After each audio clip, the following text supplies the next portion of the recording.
and welcome to Sustain, the podcast where we talk about open source sustainability for the long haul. Who are we? Where do we come from? Where are we going? How do I get the HTML from this website just down on my computer? Can anyone help me do that? Very excited to talk today with our guest. Before I introduce him, I want to make sure you know who the other voices are on this podcast. So I am Richard Littauer. Hello, everyone. How's it going?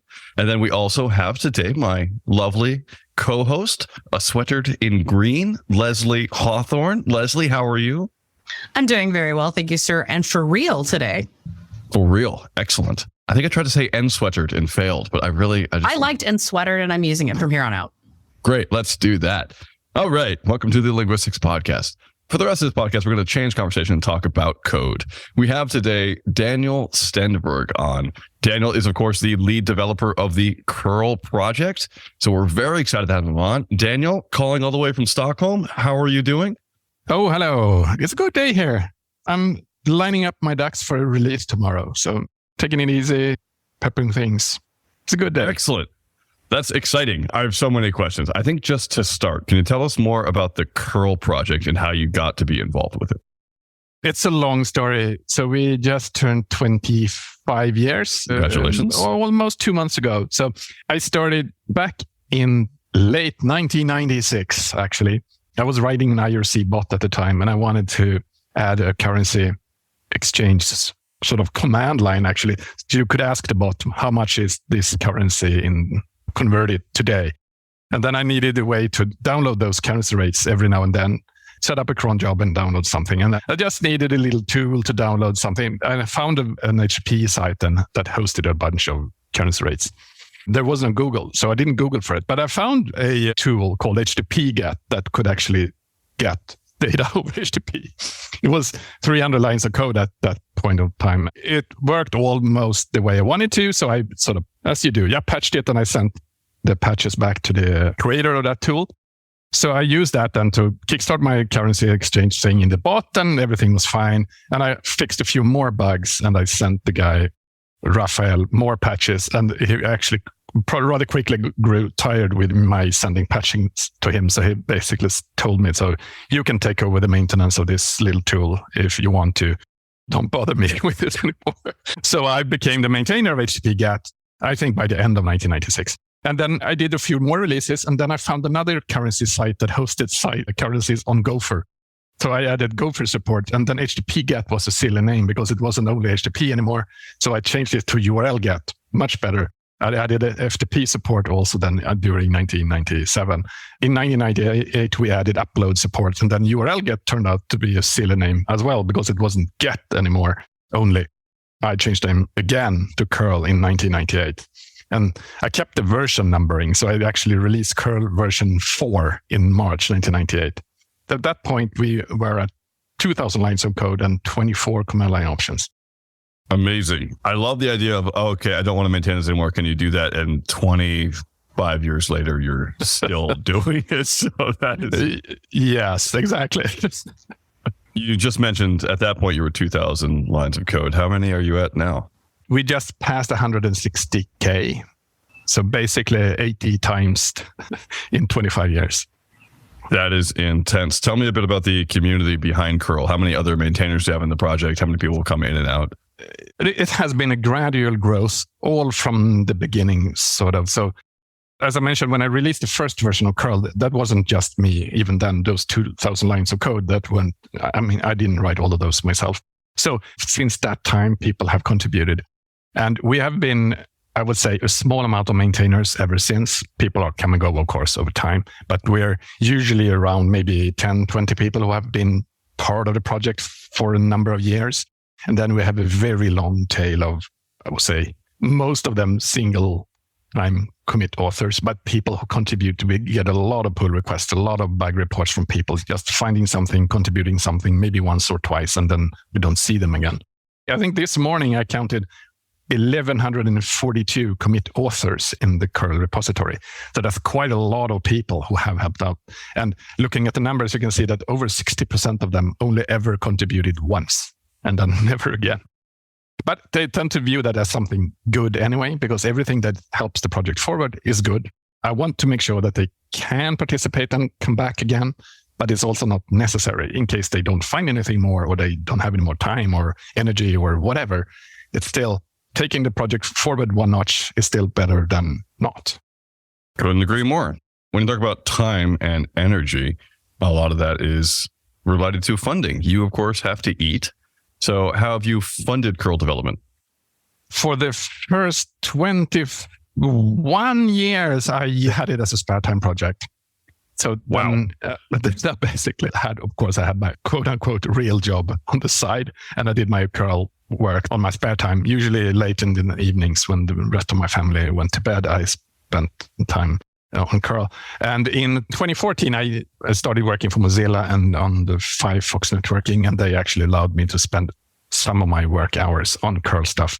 And then in 2019, I left Mozilla and I wanted a way to sort of work with cURL full time. And so I work together, or I say that I'm employed by Wolf SSL, and we sell cURL support to larger companies that need help with cURL and their cURL use in their apps and devices and everything. So now I sell cURL support and I work on cURL full time then since, 2019, 4 years and a little bit.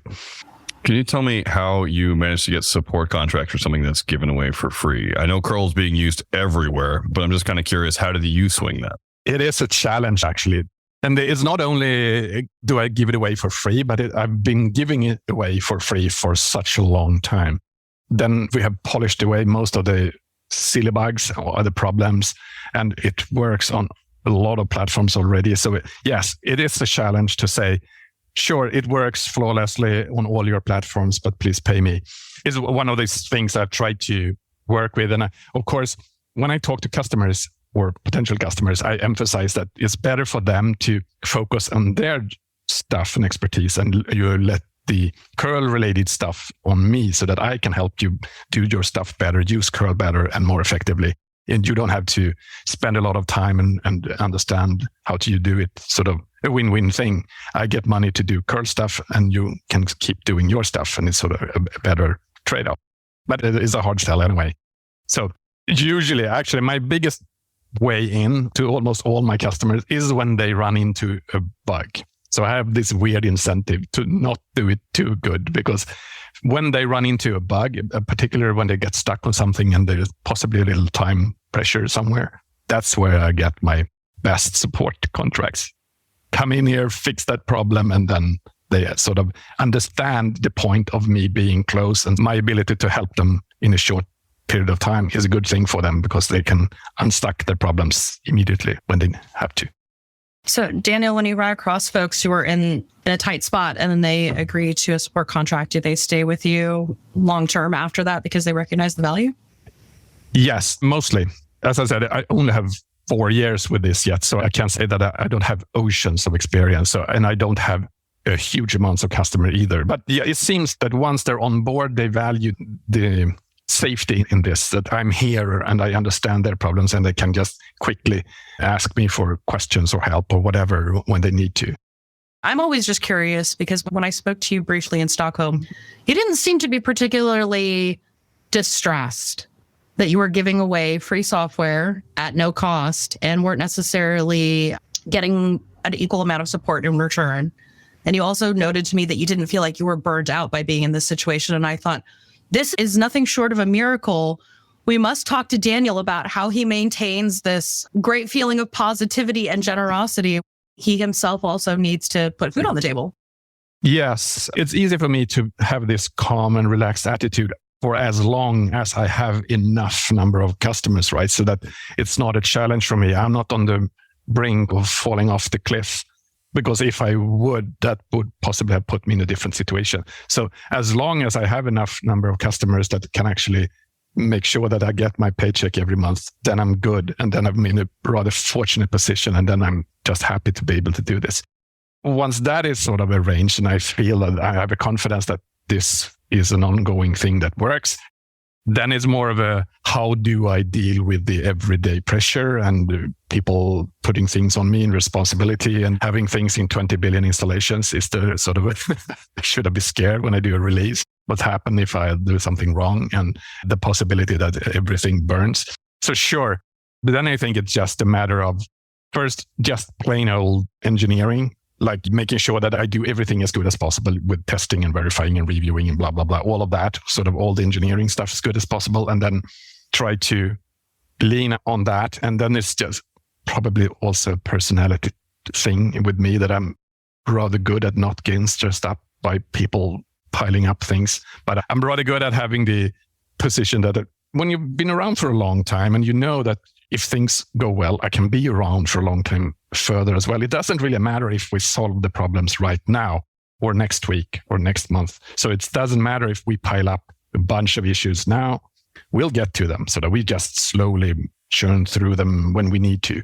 So I feel I'm pretty good at that. I don't have any magic tricks for handling that. It's just sort of a mindset that I have that, sure, it might feel a little bit much at times, but we know that we just get to it and we just work on it and we will sort it out.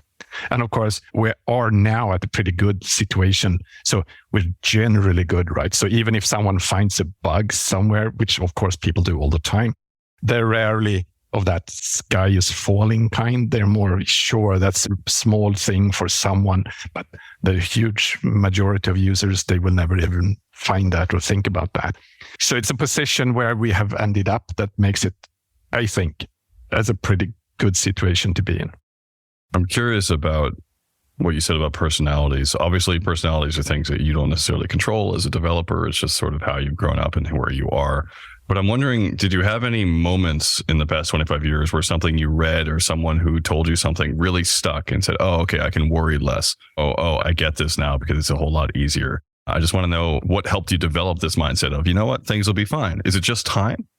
I don't think it's just time. I think it's a lot of different factors combined. So it's time and sort of just a proven success, pretty much, that it has worked. So if you've done it for 10 years already, you can see a pattern here. It works actually.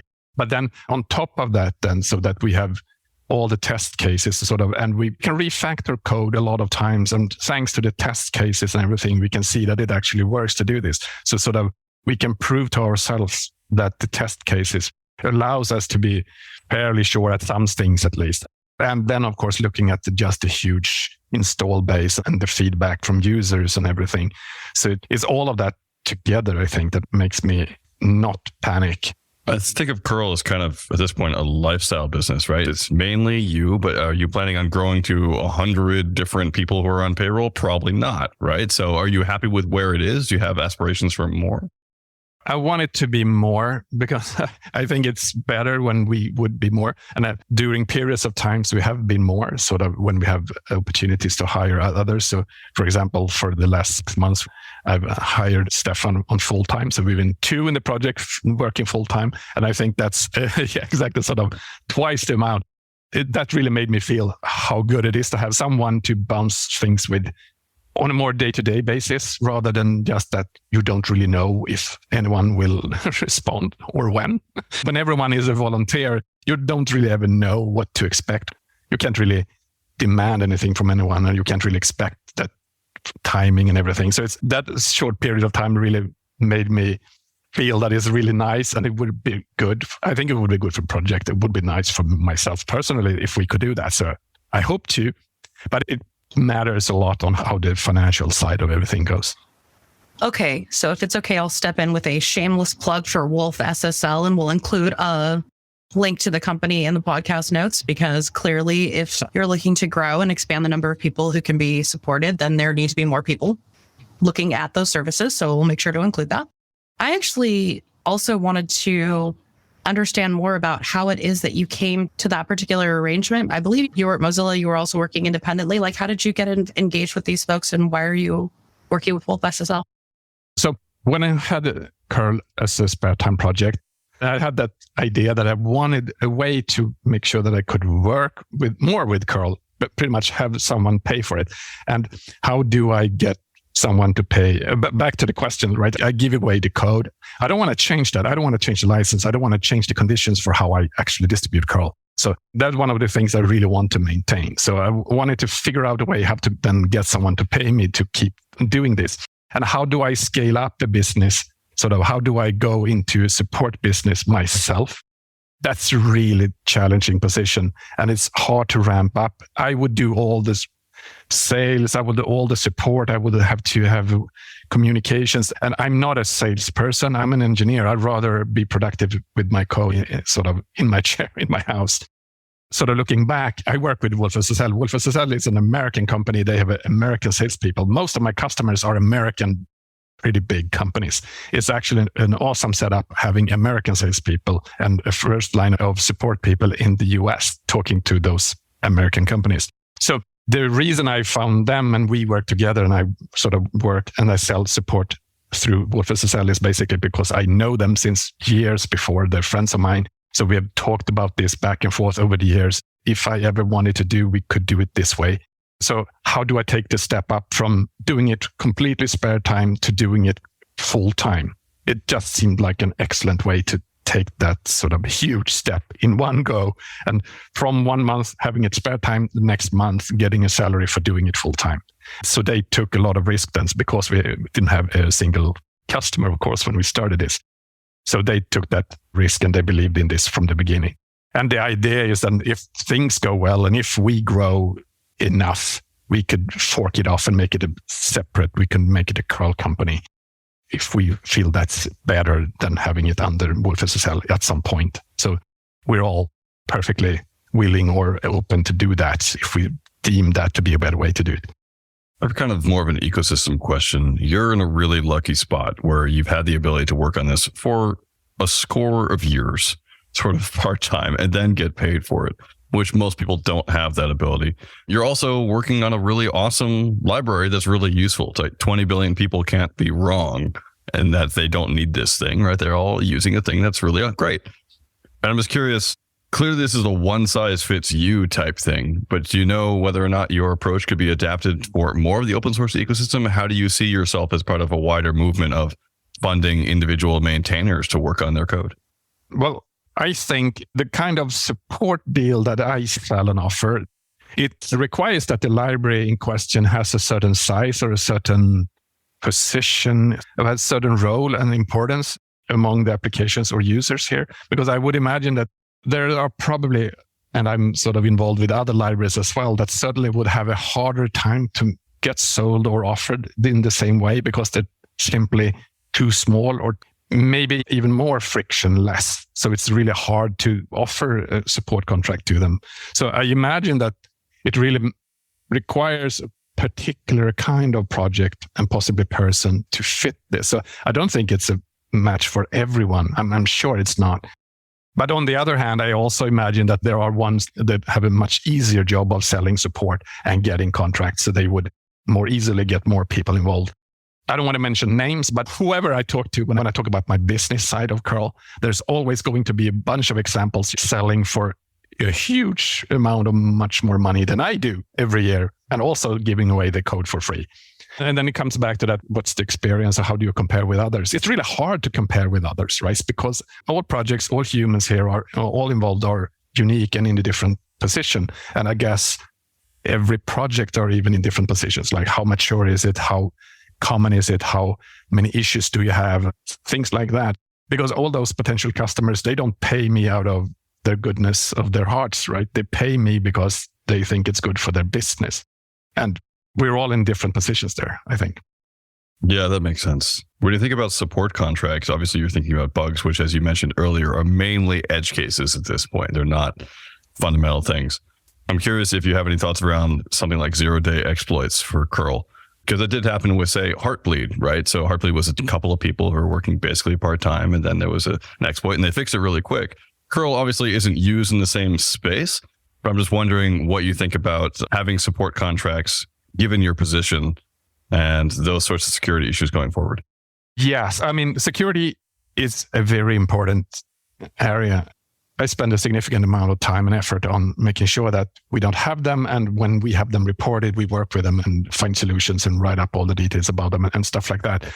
Maintenance of a library like cURL is a huge chunk of what I do, right? So fixing bugs or feature development, that's a very rare thing to do these days. So basically what I do with it, when I have a lot of customers paying for support, that means I can spend a lot of my days doing maintenance, just sweeping up tiny things, fixing bugs, and answering support questions and making sure that the engine keeps on running. And that includes the security thing. So I think thanks to us having enough number of customers, I can keep the boat afloat and give it sufficient amount of attention even to things like security and doing releases and all that other stuff that just everyone wants to have done in a project, but nobody wants to pay for separately. You mentioned you had a new release coming out. Is that mainly small things? Yeah, I would say that we mainly do small things, and we also do very frequent releases. So we do releases every 8 weeks, sort of on the schedule. Okay. So every 56 days we have a new release. So typically we do bug fixes and 1 or 2 minor change, maybe. 8 weeks sounds like, as you said, an engineering task at this point. You just sort of have it down. It's a well-oiled machine. Let's go. But it also sounds like the release process for something like a protocol. How do you view cURL as being a wider part of, say, internet protocols, internet developments that just need to happen that are part of our digital infrastructure? Do you see it as being similar? Yes. So first, I just wanted to mention that, of course, part of us releasing cURL this often, this much, is that we don't break backwards behavior or backwards compatibility. We haven't done a breaking change in 16 years. So that also makes it very easy, and it should be safe. Wow. Sorry. That's amazing. I had to point that out. Cool. Yeah. Thank you. So the thought and the idea is then, of course, to make sure that's safe and reliable for anyone to more or less constantly upgrade without that being a danger. People don't do that anyway because they think it's so. It's easy for us to say that, but they don't think that anyway. But that's also why I wanted to have that ability to just keep on growing, and that customers and users should also just keep on following along.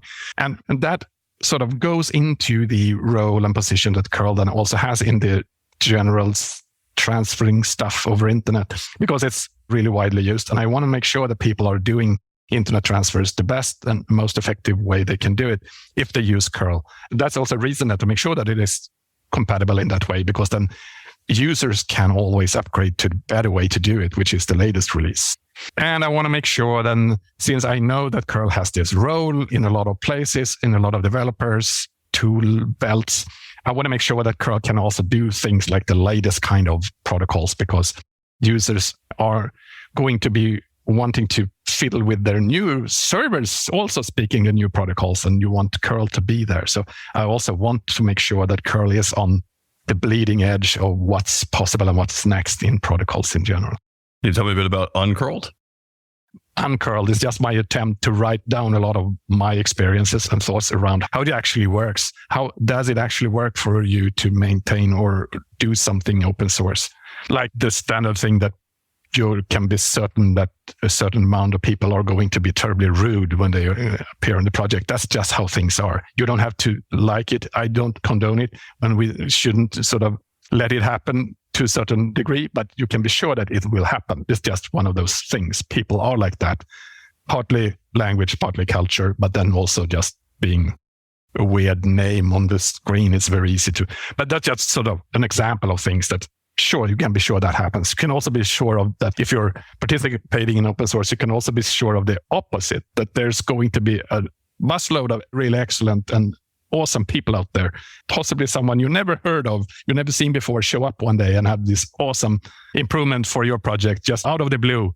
Wham, a lot of good stuff and things like that.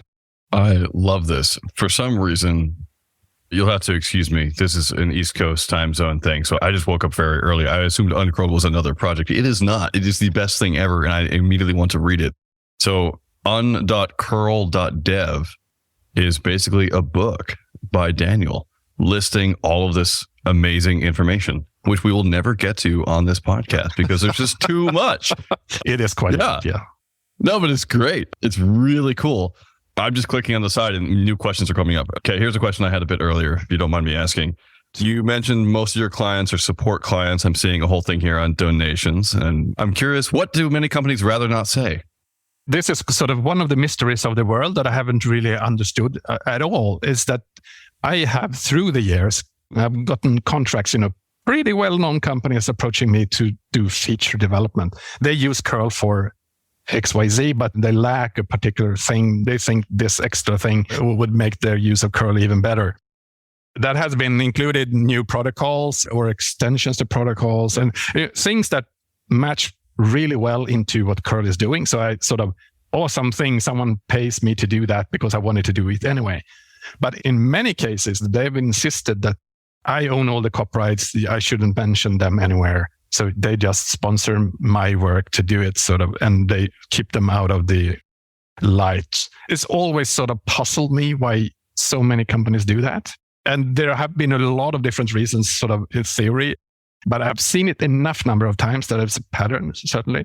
Both from that company level, when the companies have some laws or rules that basically says, but don't mention us because then our competitors will know it or someone else will know it. And we actually have rules against this, but this is sort of an exception or blah, blah, blah.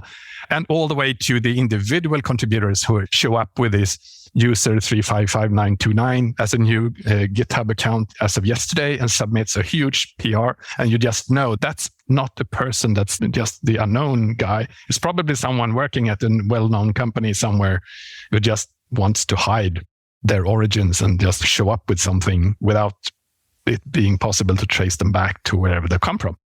Again, I've seen it happen many times. I don't quite understand that reluctance in many cases because I try to take it the other way around, right? It's a good marketing thing that you sponsor open source is a good thing. That's something you should brag about, both individually and as a company. But obviously, those two different things. And I guess there are projects and companies in both of those situations, but the Mr. ones have happened to me many times. So I know that they exist. I can't understand it. That is bizarre, especially considering that you said 20 billion users basically, or uses or downloads. Yeah, I call it installations because there aren't 20 billion humans. There right? can't be. There's only 8 billion people. So Exactly. It's way too many, right? But what's really interesting about that is, why would you hide that? Obviously, your competitor's using it. Obviously, you're using it. Everyone is kind of using it. So it's just very confusing to me. Yeah, it might be a trend that is dying. I hope so. We'll see. I just have to say, talking about the person who shows up with username 12345 and drops an amazing code dump on you. I have, fortunately not at Red Hat, but I've worked in enough companies where the process to open source something is so arcane, painful, mysterious, and terrible that it becomes much easier to become user 12345 because you need to get your work done. And it's not as though you're submitting something that is going to make life difficult or challenging or is against the interest of your employer. So sometimes people just go incognito mode on the GitHubs. Okay, I think you're right, because that's more than a reason. I mean, a reason in the other end, sort of, they just circumvent some rules or guidelines at their company side. You have a lot of support contracts. I'm curious, have you had a lot of contracts with companies that aren't support, aka donations, that people that just use you, that just want to see it continue going? No, I have customers who understand that by paying support contracts, they are making sure that maintenance is ongoing. So sort of they understand that by paying a support contract, they also indirectly make sure that the project sort of strives and lives on. Because if I wouldn't have any support contracts at all, we have a lot of donations, but donations, as I write in uncurled, it's really, donations are at a different level of amounts of money.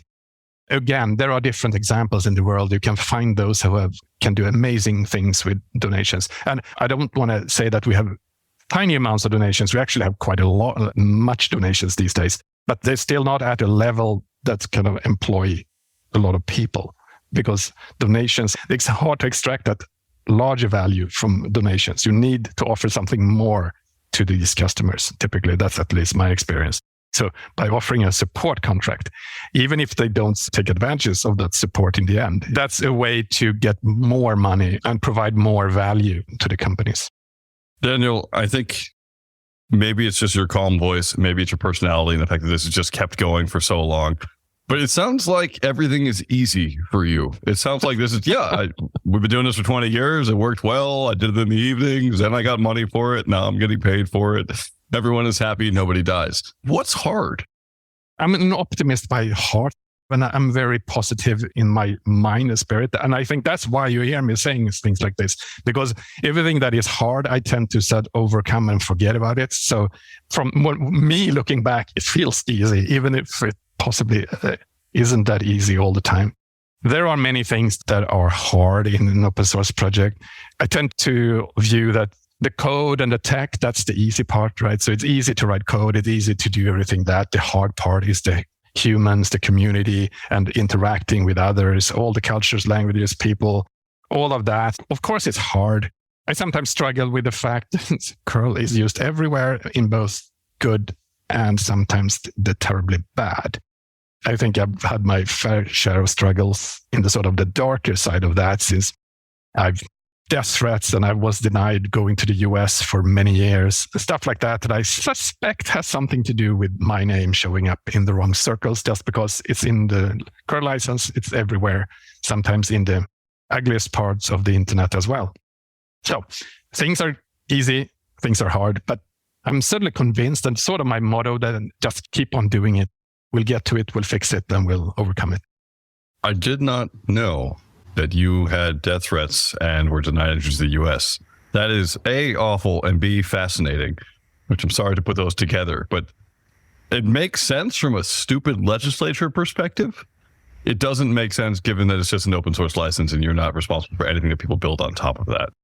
Regarding the US part, I'm actually not sure why then, but that's sort of the most reasonable explanation, because they don't explain. They just say, no, you can't. It takes a long time to figure this out. Took over 3 years for them to figure it out. Then suddenly it worked. Richard, you don't realize that Daniel is an individual of many talents, and his skills are known far and wide in many quarters. In fact, he even knows how to handle copyright on GPS systems and how to help people use their cars to navigate properly, just because he is the creator of curl. So we should not be surprised by any of this. I did not know that. You are correct. Since the license of curl has my email address and my name in it, a lot of places then just paste the entire license into their open source, license page or credit page somewhere. I get a lot of emails from people who find my email address in their products. That's actually the sort of the more fun part, because then I get those questions about people's use of GPSs or sound systems, other different kinds of questions about different games too, because curl is also used in a lot of different games. So the people ask me things, and usually I don't even understand what they're talking about. So I have to say, what's this? And I have to Google for some terms in the email to figure out what they're actually talking about. I feel like that's an entire side business, just answering random questions that come into you because your contact details are spread across the internet in the curl license. Right. But I've also learned that responding to them, that takes me down to a different kind of level of badness as well, because mere mortal sitting in their car having a very annoying problem, probably tried everything, finds my email as a sort of a last resort, emails me, and then sort of the distance between that person and me. And then I reply and say, hey, I don't know at all what you're talking about, but fun, they're using my code. So it never ends well, because they will me and they want me to help them, and they just want me to talk to the core team and whatever. Yeah, so I had this years ago, I had this very long thread with a woman who found my name in Instagram. And just imagine that. She said her account was hacked. Couldn't I just talk to the guys and help her?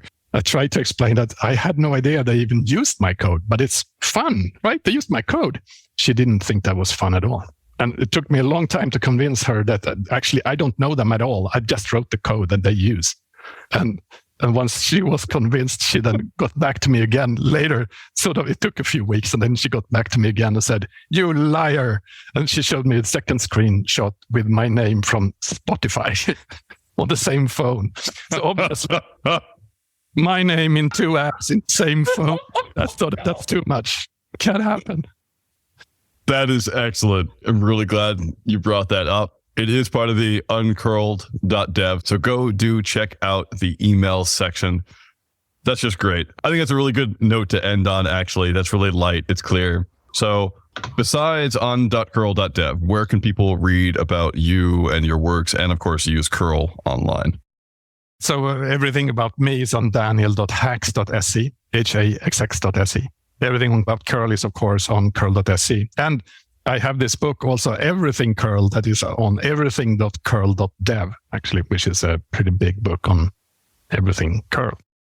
All the things. All right. Daniel, this has been great. Thank you so much. Don't leave yet. Now is the part of the show called Spotlight, where we highlight people, projects, low-level libraries, things, dog choice, that have helped us out in our careers or lives. Leslie Hawthorne, as the other host, traditionally I go to you first. What is your spotlight? My spotlight is on the Swedish Internet Foundation.